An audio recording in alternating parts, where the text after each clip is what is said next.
Bonjour, je suis Catherine Cianci, créatrice des Entrepreneurs du Sensible. J'avais envie aujourd'hui de vous expliquer ce que j'entends par entrepreneur du sensible. Alors j'aurais bien des difficultés à vous expliquer de manière rationnelle comment m'est venue cette idée. Je dirais que c'est plus une intuition, quelque chose qui m'a traversée et que j'ai déployé au travers d'un projet, donc d'une part un sommet et ensuite des masterclass.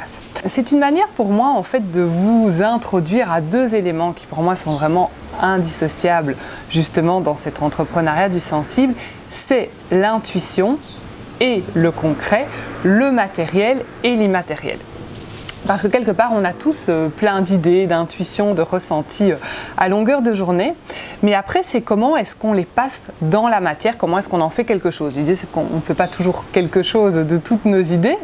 Mais en tout cas, pour moi, dans cette idée d'entrepreneuriat du sensible, avec une visée de business, bien évidemment, c'est d'avoir ces intuitions, ces ressentis, mais aussi de les passer dans la matière.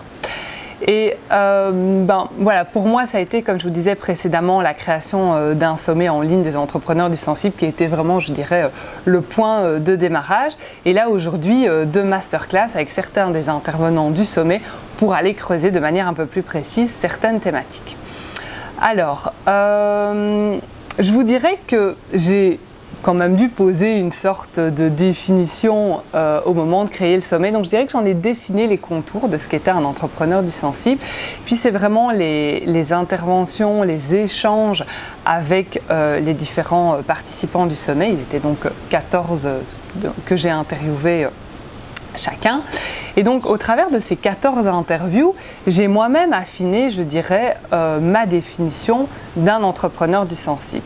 Et puis voilà, aujourd'hui, à l'aube de ces masterclass, j'ai vraiment rassemblé tout ce que j'ai retenu, tout ce que j'ai appris, tout ce que j'ai désappris pour vous livrer une description, j'ai même pas envie d'appeler ça une définition, mais plutôt une description de ce qu'est un entrepreneur du sensible. Donc je vous ai déjà parlé du côté intuitif, donc il y a pour moi vraiment l'intuition, mettre son intuition au service de son projet, de son entreprise, de sa contribution et de le passer dans la matière. Pour moi, il y a vraiment un subtil mélange entre l'intellect, les ressentis et l'intuition. Justement, puisqu'on parlait de l'intuition, pour moi, c'est un outil que l'entrepreneur du sensible est amené à développer tout au long, je dirais, de sa vie, de sa carrière. J'ai l'impression que c'est quelque chose qui ne s'arrête jamais parce qu'on peut toujours affiner son intuition et la développer. Alors il y a pour moi aussi un élément central de l'entrepreneur du sensible, c'est qu'il contribue à quelque chose de plus grand que lui. Au-delà du fait d'avoir envie de relever des défis, au-delà du fait d'avoir envie de créer sa propre entreprise, d'être le gérant, le CEO, le chef de sa propre entreprise, il y a vraiment le fait de répondre à quelque chose de plus grand que soi. Je dirais qu'il est très très personnel à chacun. Alors, dans la définition de ce qu'est un entrepreneur du sensible, il y a aussi pour moi la notion de leadership qui intervient. Dans le fait qu'on n'est pas dans un leadership qui cherche à prouver, qui cherche à écraser, qui cherche à prendre l'ascendant sur l'autre, mais on est vraiment sur un leadership qui est pour moi un subtil mélange entre nos qualités féminines et masculines, notre yin et notre yang, qui est présent en chacun de nous. Alors pour moi, un entrepreneur du sensible, c'est aussi quelqu'un qui est en connexion avec ses émotions, donc qui va vraiment pouvoir apprendre, elles sont là, elles existent, elles nous traversent, mais qui va vraiment pouvoir apprendre à danser avec ses émotions et à les mettre au service de son business bien sûr et puis de sa vie de manière générale. Un entrepreneur du sensible aussi, il a la conscience qui fait partie d'un tout qui est beaucoup plus large que lui en fait et que les décisions, les choix qu'il pose dans son business vont avoir une répercussion sur d'autres personnes, sur la Terre, sur l'humain de manière générale.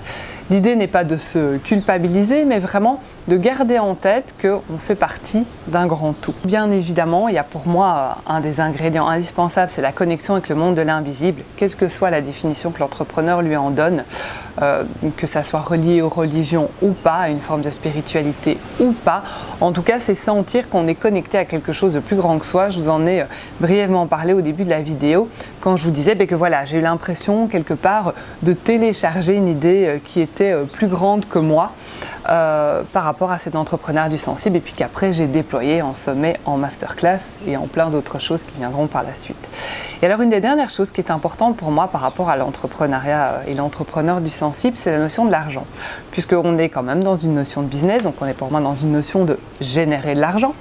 Et pour moi, un entrepreneur du sensible, c'est vraiment quelqu'un qui a soigné, ou en tout cas qui soigne et qui travaille sa relation à l'argent de manière à ce qu'elle ne soit pas l'unique moteur de son entreprise ou sa plus grande motivation, même si c'est important bien sûr, mais fasse partie de nouveau d'un grand tout, comme je vous disais juste avant, et que quelque part, cette relation à l'argent soit soignée pour permettre de pouvoir générer l'abondance financière ou même tout autre type d'abondance dans son entreprise. Voilà, je pense là que je vous ai fait un beau panorama de ce que j'entends par l'entrepreneuriat du sensible et par un entrepreneur du sensible. Donc je vous laisse de votre côté décanter, ressentir cette description et voir comment elle résonne chez vous.